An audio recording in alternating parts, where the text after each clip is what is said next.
Hello, I'm Stephanie Cheah, the founder of the British Education and School Show in Asia. This is our Ask the Head series, which we are running currently on BESSA Connect. BESSA Connect is our platform for connecting parents with boarding schools in the UK and other British curriculum schools in Singapore. In this series, we put ourselves in the shoes of prospective parents and we interview heads from some of the schools in the UK, focusing on questions that overseas parents often ask. This is the second episode in our series, and we have today Jane Gandhi from St. Swithun School, who's joining us from her beautiful study in Winchester. Jane has plenty of experience being at the helm of one of the top schools in the UK. She has led St. Swithun's for a whole decade since 2010. It's wonderful to have you on BESSA Connect, Jane, and thank you for being here. I'll pass the spotlight over to you right away so you can tell us more about St. Swithun's and answer some of the questions that overseas parents have asked us.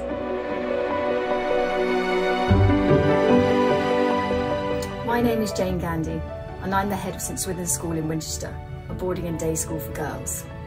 As you may know, Winchester is a beautiful, historic and safe town. It's regularly voted one of the best places to live in England. There is a boys' school in Winchester called Winchester College, and we have some links with them.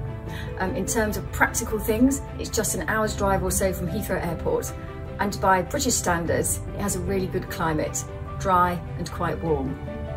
At St. Swithun's, we offer rigorous academic education combined with a broad range of co-curricular subjects. We are particularly proud of our academic enrichment programme. Visiting academics come to school, and our own girls conduct their research and speak to these academics about their research. We also run something called the 3-minute thesis competition, which we do in conjunction with other schools such as Winchester College and Cheltenham College. And this gives the girls the opportunity to practice speaking about themselves for 3 minutes, rather in the way they might do at a university interview or at a job interview. We have strong links with former students, and they're often happy to come back and give advice about applying for university or about jobs. Each girl in the school at St. Swithun's is allocated a tutor to help them make decisions about GCSE choices, about A-level choices, and then about applying to university. At weekends, lunchtimes and after school, there's a massive range of activities for the girls to get involved with. For example, there could be drama, debating, sport, music, allotment club, academic enrichment programmes such as the Biology Journal Club, where the girls read articles from biological journals and then discuss them. And the best thing about all of this is that if there's a club or an activity that isn't currently on offer and the students want it to be, then they just have to ask and we'll try and facilitate it for them. And we actually encourage our students to run clubs and societies themselves. So over the last couple of years, for example, there's been a new classics society because we had some girls very interested in classics, and we've had a dissection club run by the science department, once again something that the girls have asked for. We have strong pastoral care, and we do our utmost to ensure that life is straightforward for all our families. So for example, for our international students, we organise travel to and from Heathrow, and we are a school which only has one exeat during the entire year. So for every other weekend of the year, your daughters can be with us at St. Swithun's. Thank you, Jane, for your detailed introduction. Can you tell us how many girls at St. Swithun's live overseas, and what are some of their backgrounds? We have around 80 international students with us at St. Swithun's. That's about 16% of our entire student body. And they come from the Far East, from Europe, the Middle East and Africa. And that includes about 17 families from Singapore or from Malaysia. And we feel really blessed to have such a wide range of nationalities with us at St. Swithun's. For me, it's so important that the girls learn that we have far more in common than there are differences. Please, can you tell us a little about your boarding community at St. Swithun's? And what is life like as a boarder in your school? We have about 220 boarders in total, which represents about 45% of our entire student body. Our boarders are divided into weekly boarders and full boarders. The weekly boarders can leave school after school on a Friday, but many of them tend to stay on Friday evening, particularly if they're involved in sport on Saturday morning, and they're back on Sunday evening. There are over 100 full boarders. Full boarders at the weekends have a great time getting to know each other and taking part in activities. And during the week, there's also time for our full boarders to get to know our weekly boarders to get to know our full boarders, and everybody to get to know the day girls. So it's a really happy, inclusive community. And I would say that life as a boarder is warm and inclusive. The girls always wait for each other when they're going to breakfast or for supper. They go in a big gang and they sit together and get to know each other. And then in the evening when girls are doing homework, there's always somebody to ask for help. After homework, there's always somebody to spend time with, perhaps doing an activity, perhaps just hanging out together. And our house staff make sure that they're around at the end of school when the girls come back in from lessons, so they can talk about how did the day go, what type of homework is due for the evening, and just help make sure that our boarders have everything that they need. And then after prep ends, the girls socialise or they get involved in activities. And at weekends, there's always somebody to spend time with. And there's lots of activities on offer. At the moment, those activities are in school because of the coronavirus pandemic. And last weekend, for example, one of the boarding houses organised a quiz. They got together and they made Christmas cards to go to the children's ward of the hospital in Winchester, and they decorated some gingerbread. Whilst one of our other boarding houses celebrated Thanksgiving and had a weekend of American themed activities. As I said a moment ago, at the moment all our activities are based in school, but once the pandemic is over, we'll be able to get out and about again, perhaps do some socialising with the boys at Winchester College, perhaps do some shopping, go to the cinema, or spend time at the local climbing wall, or even have a little walk on the beach. Pupils living overseas are often very far away from home. Can you tell us, please, about how they're welcomed into your community and also how they contribute? We know that it's really important for prospective families to find out about St Swithun's.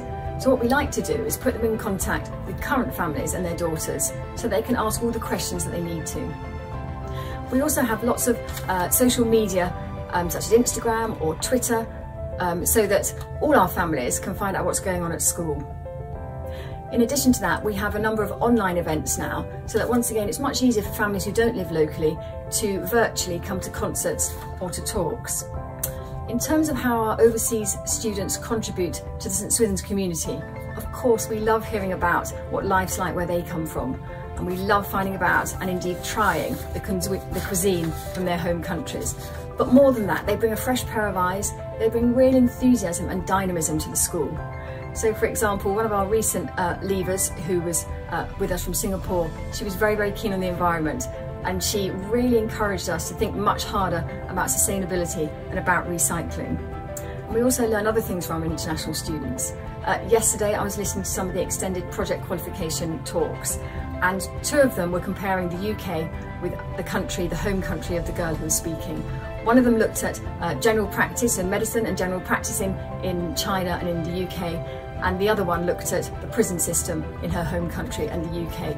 And we really value those fresh ideas, the fresh experiences, the fresh points of view that our international students bring to St Swithun's.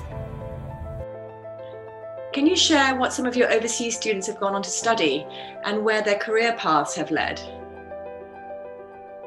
Our students, our leavers, tend to be the type of young women who make things happen. Of course, they get great academic results, but they don't rest on their laurels, they put themselves forward for things. And so one of our recent leavers applied for, and was awarded, the prestigious Jardine Scholarship to read engineering science at Trinity College, Oxford. Another one is now a successful author and playwright. A third has gone on to great success in the world of medicine. In general, they study a really broad spectrum of subjects. I'm just going to read a few off. So, such as architecture, neuroscience, medicine, archaeology and anthropology, economics, geography, law, computer science, chemical engineering, dentistry and linguistics. Our international students tend to apply to and get places at Russell Group universities, at Oxford and at Cambridge. One of our Singaporean students from last year went on to study history of art at the University of Manchester. And two of our Malaysian students went to University College London and to Royal Holloway to study philosophy, politics and economics and geography. After university, some go on to further study, some go straight into the world of work, but they're always very generous with their time and their advice and keen to come back and tell current students about their experiences. So most recently, one of our international leavers described her time studying biochemistry at York and how she's now gone on to work as a scientist in one of the laboratories in Hong Kong. Our next question is always one that you can never find on a website. What do you think is special about your school? We are a genuinely happy and kind school, and we quickly include new girls in our family. And one of our key messages is that if you ever see somebody on their own, you must invite them to come and join you. And just a couple of weeks ago, I got an email from one of our parents. She's got a daughter in the school and her elder daughter has just started at university. And she told me how her elder daughter at university had seen another first year student on her own. And she'd hesitated, and then she thought, what would I do if I was at St Swithun's? She went over to her and she invited her to join her. That makes me really proud. I love the idea of a sort of whole ripple of kindness from St Swithun's students spreading across the world. Another thing that makes us a bit special, I think, is our belief that everyone can achieve highly, both in the classroom and in other areas. And because of that belief, we have joined the High Performance Learning Group of Schools. It's a worldwide group of schools dedicated to teaching explicitly the skills and the attitudes and the values that young people need to achieve highly. Now, we know as adults that life isn't always very smooth, but we don't try to hide that from our students. We have a bespoke programme called Positive Education, and the aim of that is to teach our students to build on their strengths so that when times are a bit tough, they have the ability to pull themselves up and to get on with things. It's fine to feel a bit sad and a bit disappointed, but then, as I said, they need to use their strengths, use their previous experience to pick themselves up and carry on. And finally, we're a girls' school. Now, we understand that there are no useful generalisations about girls. Girls are just people with all the different interests and skills that that implies. So we teach them like that. We give them the intellectual and the physical space to be the individuals that they are. And finally, please share with us what you're looking for in a girl applying to St Swithun's. To conclude, we value highly serious academic endeavour and fun. We want our students to experience the satisfaction that comes from trying something that's a bit difficult, overcoming obstacles and making progress. And also the satisfaction that comes from being open-hearted and generous. There is ample opportunity for both of those things at St Swithun's. Thank you very much, Jane, for giving us this insight into what you look for in someone applying to your school. I must agree that all the St Swithun girls I've met do display those qualities of academic ambition, kindness and fun that you mentioned. And thank you everyone for watching today. We hope that you have learned something new about St Swithun's.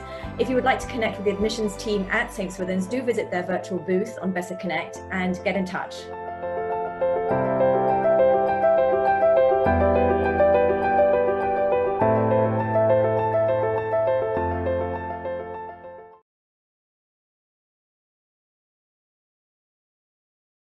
Here's how HSBC Premier's overseas education support can make sending your child abroad a whole lot easier. Meet Katie. Katie's parents are HSBC customers and are sending her to study in the UK. To help her decide on her school, Katie made use of Premier benefits like complimentary education consultations and placement tests. Once she decided where to study, Katie then set up her Premier account and got her credit card sent to her even before she left town.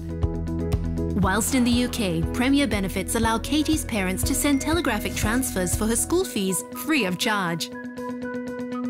Katie's day-to-day banking is also made easier as she can manage all her HSBC accounts with a single login and perform cash withdrawals in 10 currencies with the Everyday Global Debit Card. Find out more about HSBC Premier now.